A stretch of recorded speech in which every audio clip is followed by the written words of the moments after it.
దేశవ్యాప్తంగా 24 లక్షల మంది విద్యార్థుల జీవితాలతో బీజేపీ ప్రభుత్వం నరేంద్ర మోడీ గారు ఆడుకుంటున్నారు.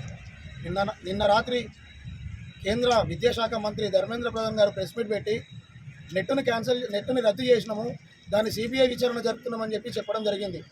అది కూడా ఒక డార్క్ వెబ్లో కనిపించడం ద్వారా రద్దు చేసినని చెప్పారు. దాంట్లో 9 లక్షల మంది విద్యార్థుల జీవితాలతో చెలగాటం ఆడారు. అదేవిధంగా నీటిని కూడా రద్దు చేయాల్సింది.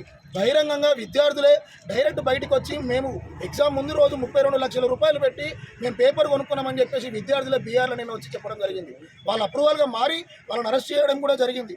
అయినా సరే ఈరోజు కేంద్ర మంత్రి ఎటువంటి ఆలోచన చేయకుండా ఈరోజు నీటిని రద్దు చేస్తామని చెప్పేసి అనట్లేదు, రీ ఎగ్జామ్ పెట్టమని చెప్పి అనట్లేదు, దానిపై సిబిఐ విచారణ జరిపిస్తామని చెప్పి అనట్లేదు. కావున మేమందరం కూడా గత 3 రోజుల నుంచి ఈ యొక్క నీటి పైన క్యాన్సిల్ చేయమని చెప్పేసి, రీ ఎగ్జామ్ పెట్టమని చెప్పేసి మేము దాదాపు 4-5 కార్యాచరణలు చేయడం కూడా జరిగింది. అయినా సరే కేంద్ర ప్రభుత్వం కానీ రాష్ట్రంలో ఉన్న కేంద్ర మంత్రులు కానీ ఇంతవరకు స్పందించిన దాఖలు లేవు.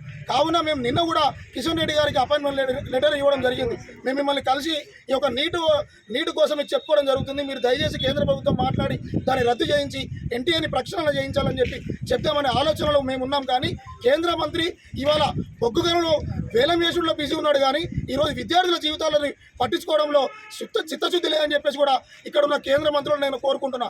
ఇదే విధంగా ఈరోజు మేము ఒకటే హెచ్చరిస్తున్నాము, ఐక్య విద్యార్థి సంఘాల ఆధ్వర్యంలో మీరు కనుక స్పందించకపోతే మిమ్మల్ని రోడ్లపైన కూడా తిరగనివ్వకుండా అడ్డుకుంటామని చెప్పేసి కూడా మేము ఆడుకుంటున్నాం.